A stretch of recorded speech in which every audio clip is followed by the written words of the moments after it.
Welcome back to my channel mga brother. Ayun, sa araw natin mga brother, ibabahagi ko lamang sa inyo yung aking mga halaman nandito sa rooftop. So ayun, ipapakita ko lang po sa inyo yung ating rooftop renovation. Ang ganda po ng bulaklak mga brother.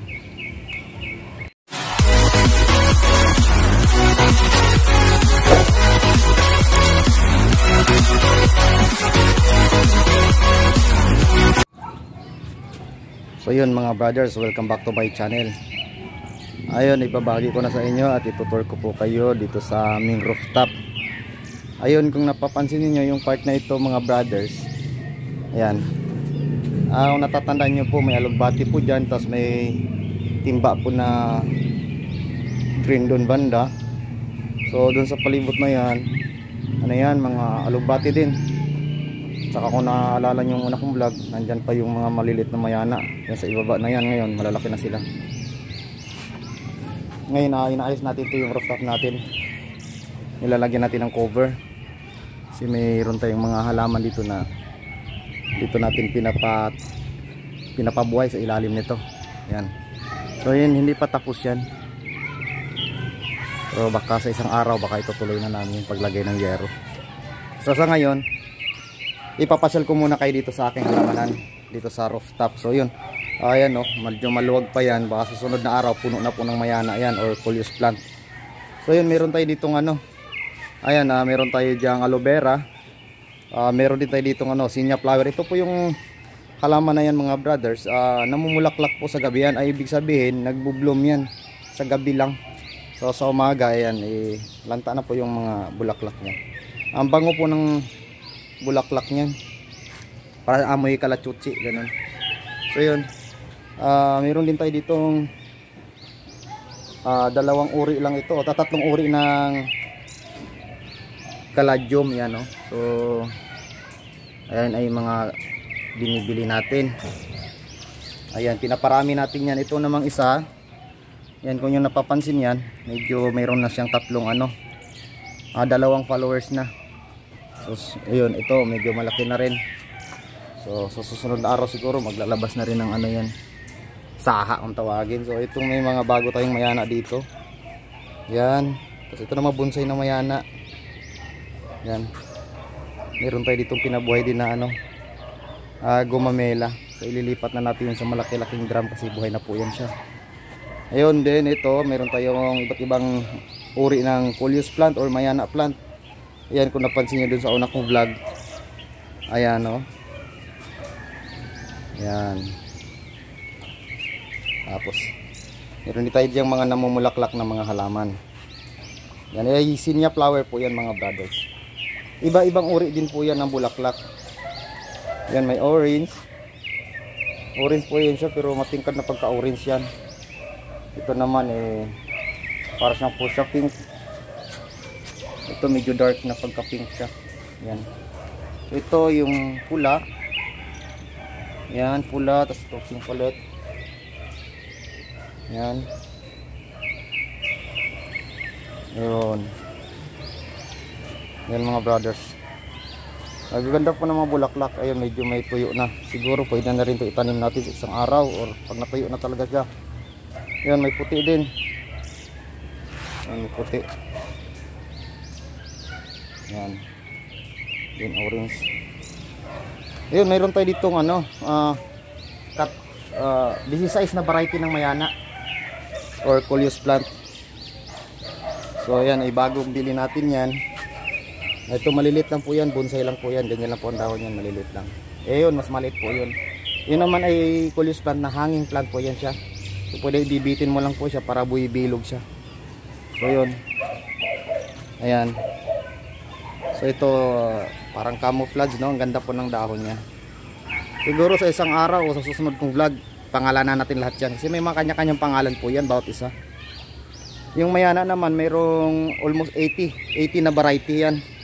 Or 80 na uri ng mayana. So ito pa lang ang mayroon tayo. So mayroon na tayong iba ditong variety, nandun po kay Brother Edmond. So nabili natin din yon at yun, pinaparami muna niya. Siguro pag napasyal po siya dito, baka dadalhin na niya yun dito sa atin. Ayan, so meron dito yung mini scene niya dito. So malilit lang po siya. Ayan, kung napapansin nyo, ganyan lang po siya. Maliit lang po siya talaga. Ayan, ganyan lang siya. Pero mas marami po yan kung mas maganda po yung pag napaparami natin, kumpul-kumpul sa isang paso, maganda po yung bulaklak niya. Ganyan lang po kaliliit.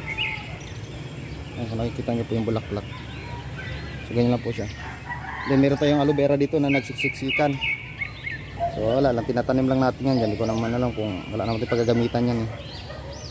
So wala, pinaparami lang natin. Ayun mga brother, sa parting ito, halaman na natin yan. Dati may gulay po yan dyan. Nandyan yung alugbati sa likod yan. Dahil inayos natin yung rooftop natin, nirenovate na natin. Ayan, so pinaghiwalay natin. Ayun. So tapos ito naman yung ating ano, ayan, rose moss or Vietnam rose. So may dalawang uri po yan nandyan. So mayroon diyang puting bulaklak.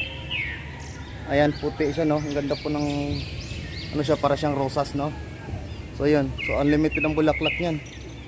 So yun, pinaparami din natin yan.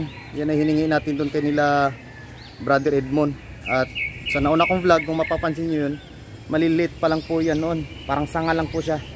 At after 1 month, yan na po siya. So ang ganda po ng bulaklak. Kung mapaparami na ho natin yan, maganda po. So dapat paparamihin na natin yan. Dapat dito na natin yan itatanim sana. Itatransfer na sana natin yan. So ngayon, ang ginawa ko ngayon dahil di ko pa naman siya nailipat, ginawa ko muna yung ano na yan, mga paso na yan na nakahangin na yan, hanging paso na yan. Tinaniman ko muna ng pichay nung isang araw siguro. Ayun, may makikita nyo po, may mga buto dyan na kulay blue, oh. So baka sa makalawa sisibol na po yan.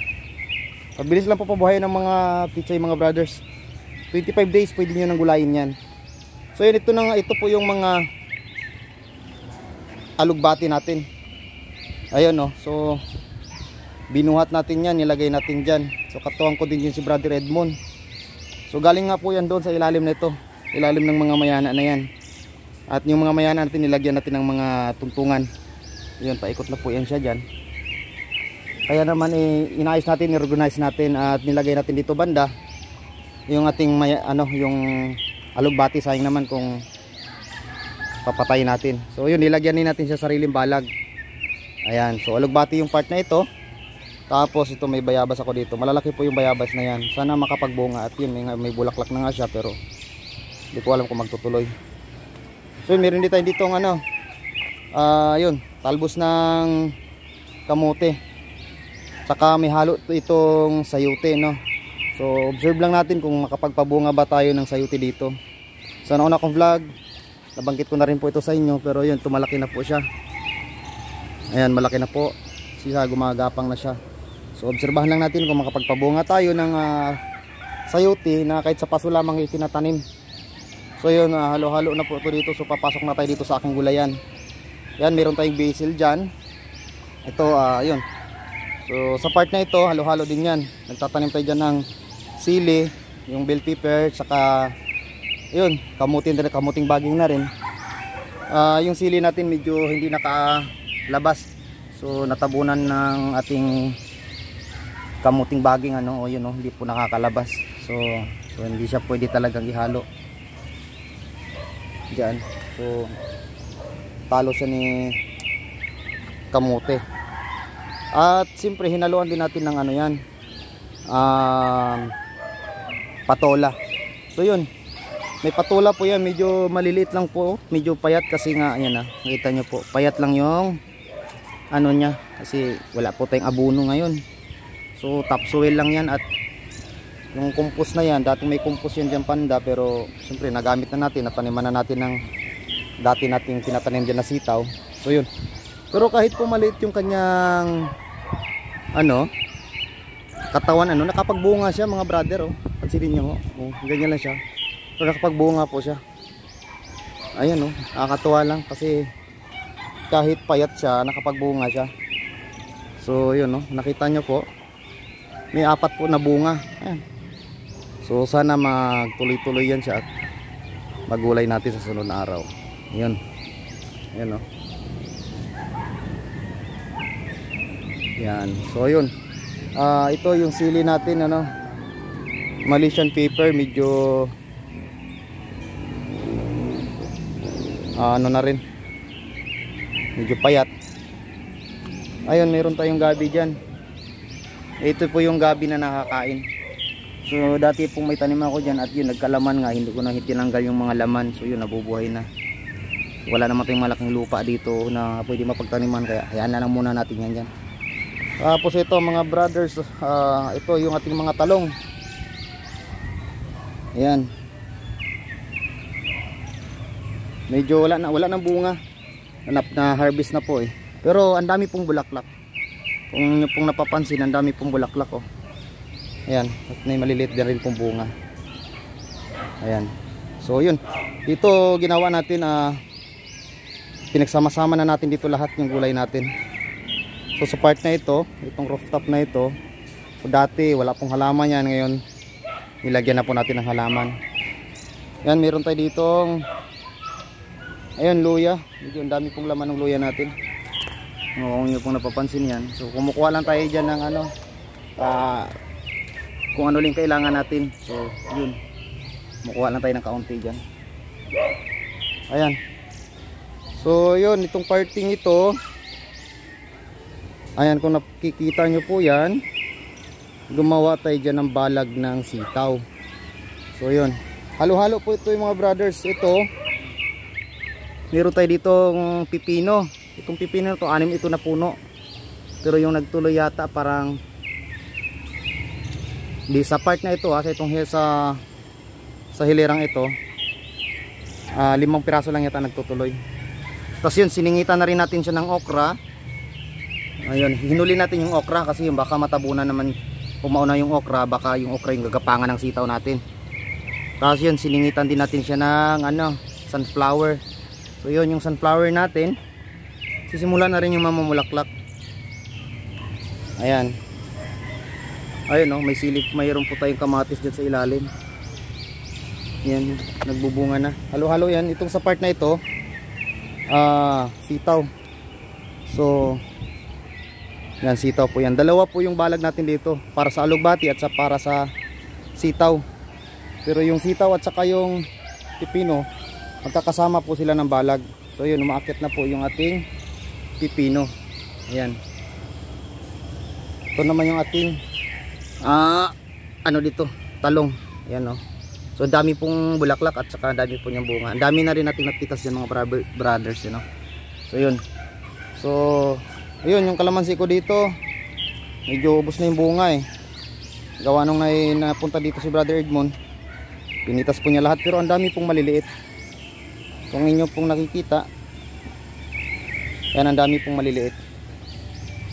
Yan, dami pong maliliit yan. Kaya di rin magtatagal, lalaki na rin po yun. So yun, yan. Yan yung ating sunflower oh. So parang pinaka-ornamentals na rin natin dito sa taas yan. Maganda po ang bulaklak niyan. So nagsisimula ng ano. Ayun, mabuti nga naka-recover kasi ito mga brothers, kung naalala nyo sa una kong vlog, ay nabagsakan po ito ng dragon fruit. Dito po bumigay yung dragon fruit, dito bumagsak. Kaya may mga iba akong tanim dyan na nadali. Ayan. So yun, naggumawa tayo ng balag dyan, paitaas. Ayan, kung nakikita nyo po yan, yari po sa nylon yan. Ayan oh. So dalawang balag ito. Ayan, kung papansinin po ninyo, dalawa yan, hindi po magkadikit yan. Ito po yung isa, at ito naman yung isa. Para ito sa alugbati. Alugbati at saka yung ano natin, patola. Meron tayong patola dyan na pinapaakyat. Kung nakita nyo yan, ayan, patola po yan. So dito natin siya pagagapangin para naman hindi naman niya guluhin yung buhay ng ano natin dito, yung buhay ng ating sitaw, no? Kasi baka dito siya gumapang, kawawa naman yung sitaw natin. Kaya dito siya sa may alugbati, kasi yung alugbati di naman natin paabutin sa itaas yan eh. Sa ibaba pa lang ginugulay na natin. Yan, unti-unti na rin nag-recover yung ating alugbati dyan. Ayan, binuhat po natin yan, galing po yan doon. Yan, galing po yan doon, binuhat natin sa ilalim ng mga mayana na yon. Ayan. So yun, Ito pa ipasyal ko ay dito sa aking dragon fruit. Nag-iisang puno na lang ito ng dragon fruit mga brother. So ito na lang yung natira natin na puno ng dragon fruit. Yun. So by March ito yung season po nila sa tag-araw to nagbubunga, namumulaklak, kaya baka by March na to, pag sa March mga 1 taon na to. So baka makakita na tayo ng bulaklak diyan. So yun mga brothers, meron din tayo diyan gumapang diyan na patola. Ayan. So may mga ilang bunga diyan. Ayun, meron pa nga doon sa tuktok Ayan meron pa doon sa tuktok. Ayan Ayan, medyo malaki-laki na yan. So yun, ito isa medyo damage damage. Parang kinagat siguro na fruit fly yan. So ayan, ayan may bunga doon. Ayan nakita nyo yan. Ayan. Ayan so, marami pong bunga. Ayan. Ayan mga brothers, yung patula natin na yan. Ayan, kung napansin nyo yung pasong yan. Ayan. Yan po yung paso ng ating dating ba yung nandito dati, yung pipino. Ayan. So nung nasira yung pipino natin, nung salanta siya ni Ulysses, tinaniman natin kaagad ng patola. At yun, so kamatis. Ayan, ang daming bunga ng kamatis natin. Ayan. So meron ditong bell pepper, halo-halo po yan siya. So meron din bunga ditong bell pepper natin na 3 piraso. Ayan, 4 na piraso pala Ito isa sa likod, yan malaki na.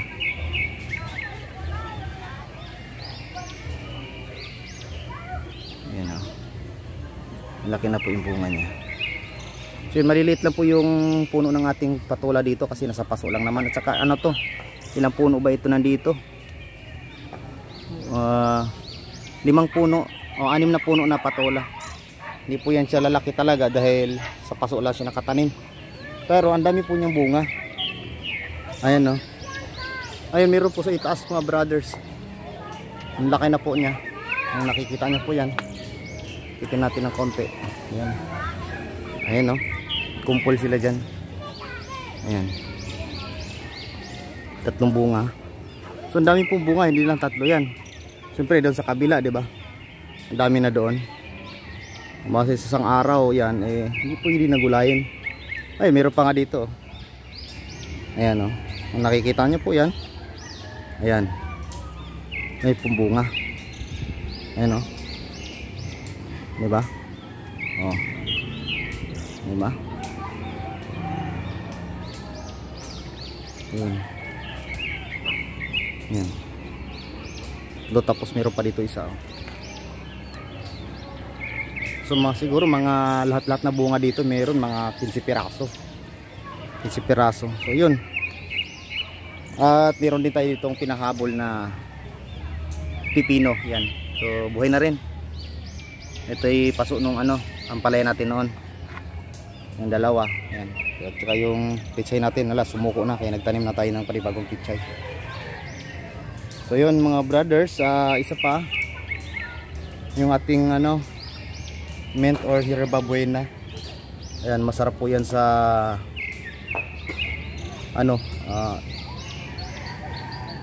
lemon juice. So yung lemon juice haluan nyo lang po ng na yan, yung mint na yan, yung herba buena na yan. Ang bango po at saka sarap. Ayan. Sama nyo po sa pag blender yan. Tapos bigyan nyo ng lemon, sarap na po yun. So yun. Ayan mga brothers, ganito na lang muna. Ayan yung parting yan. Ayan po yung alugbati natin. Ayan. Tapos ito, nagsusunog tayo ng mga kahoy.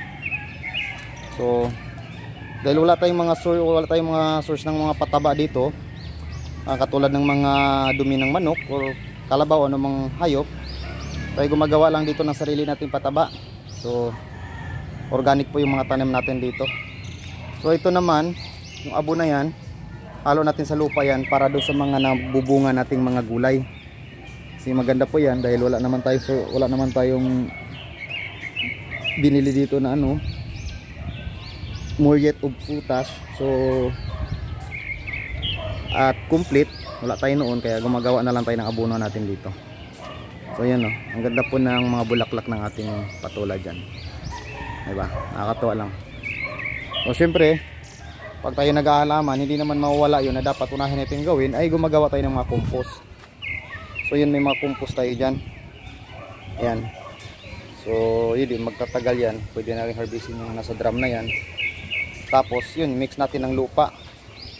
So yung panghalo ko dyan mga brothers, topsoil lang. Tapos binibistay natin. Pinipino natin, tapos hinahaluan natin ng sawdust. So yung sawdust na yun, pag nabulok yun, nabuno na rin yun. Para lang din hindi magiging siksik yung lupa natin, or kahit maulanan siya ng ulanan, hindi po titigas yung lupa natin. Tapos yan, ito, yung abo na to, ihalo natin yan sa lupa din.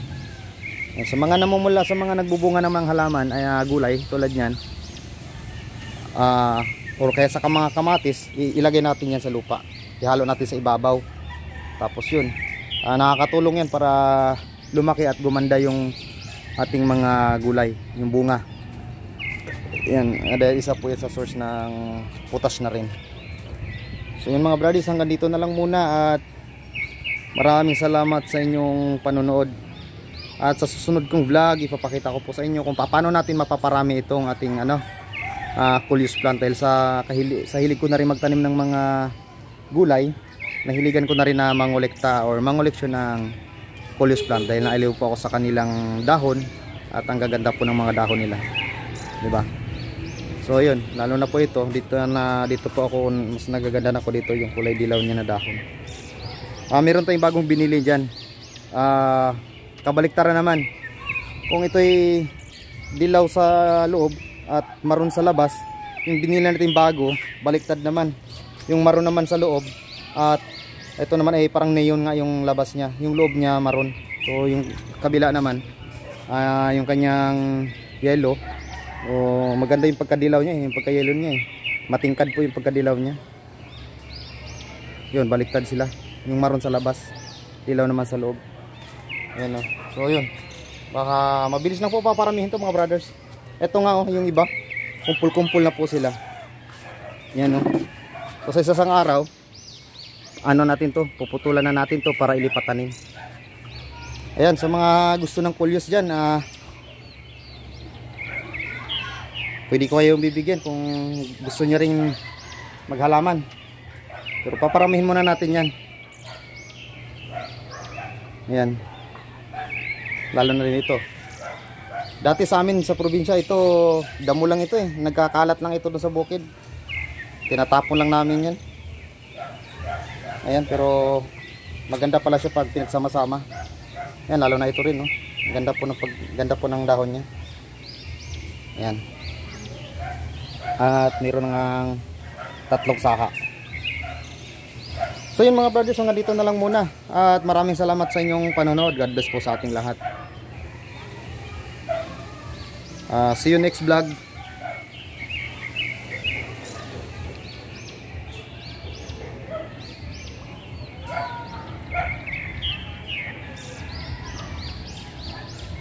Like a Hellcat.